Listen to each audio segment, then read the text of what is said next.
प्राचीन जंगल की छाया में बसे रेवेंसवुड के छोटे भूले बिसरे शहर में एक भयानक सन्नाटा छा गया जब शाम ने आकाश को बैंगनी और भूरे रंग में रंग दिया।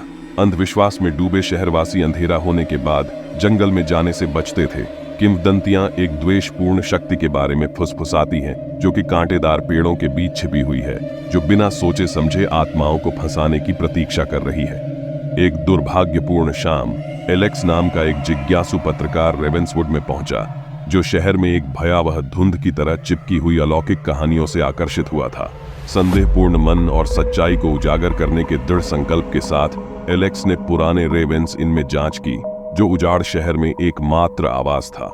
जैसे ही रात हुई, शहर में ठंडी हवा चलने लगी और एलेक्स की जांच शुरू हो गई।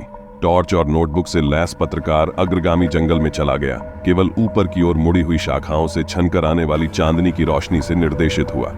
परेशान करने वाली परछाइयां परिधि पर नृत्य कर रही थीं, मानो हवा में ही कोई द्वेषपूर्ण रहस्य छिपा हो। जंगल की गहराई में हवा एक अलौकिक तनाव से घनी हो गई। एलेक्स की नजर एक प्राचीन जीर्ण शीर्ण हवेली पर पड़ी, जिसका पुराना मुखौटा घने पत्तों के बीच मुश्किल से दिखाई दे रहा था। सावधानी से प्रवेश करते हुए पत्रकार को समय के साथ जमे हुए कमरे मिले, जो एक लंबे समय से भूले हुए परिवार के फीके चित्रों से सजे हुए थे। हवेली के मध्य में एक भव्य बॉलरूम शांत खड़ा था। इसके अलंकृत झूमर मकड़ी के जाले की तरह लटके हुए थे। ऐसा लग रहा था कि हवा एक अस्थिर ऊर्जा से स्पंदित हो रही है। जैसे ही एलेक्स ने आगे की खोज की, खाली हॉलों में फुसफुसाहटें गूंजने लगीं। असंबद्ध आवाजें एक दुखद कहानी के बारे में बात कर रही थीं, जो इन दीवारों के भीतर सामने आई थी। किंवदंती बेलिंगटन के बारे में बात करती है, जो एक समय का प्रमुख परिवार था जो तामसिक भावना से शापित था। इतिहास के पन्नों में दफन उनके कुकर्मों ने रेवेंसवुड पर एक दाग छोड़ दिया था। जैसे ही कहानी एलेक्स के दिमाग में सामने आई, उनके सामने एक भूतिया दृश्य उभर आया। इसाबेला बेलिंगटन की प्रताड़ित आत्मा, इसाबेला की खोखली आंखें एलेक्स की आत्मा में झांक रही थीं, क्योंकि वह हवेली के भीतर घटी भयानक घटनाओं को याद कर रही थी। विश्वासघात, हत्या और बदले की एक कहानी सामने आई, जिसने एलेक्स को आतंकित कर दिया। भूत की शोकपूर्ण चीखें उजाड़ हॉलों में गूंज उठीं और तापमान गिर गया, जिससे हड्डियों को कंपा देने वाली ठंड पड़ गई। अतीत से परेशान होकर एलेक्स हवेली से भाग गया। उसका पीछा पेड़ों से गूंजती पीड़ादायक चीखों ने किया। एक समय का जाना पहचाना जंगल भयावहता की भूल भुलैया में तब्दील हो गया। इसके पेड़ विचित्र आकृतियों में विकृत हो गए। परछाइयों ने पत्रकार के करीब आकर द्वेषपूर्ण ढंग से नृत्य किया।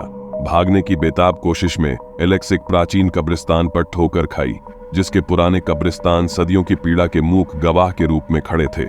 जैसे ही पत्रकार को सच्चाई का एहसास हुआ, जमीन पर गहरी सांसें छूटने लगीं। रेवेंसवुड की प्रतिशोधी आत्माएं जीवित लोगों के पापों के लिए प्रतिशोध की मांग कर रही थीं।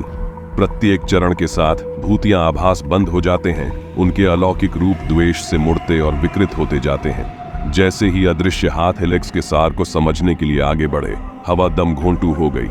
हताशा घबराहट में बदल गई और पत्रकार तेजी से शहर के किनारे की ओर भागा।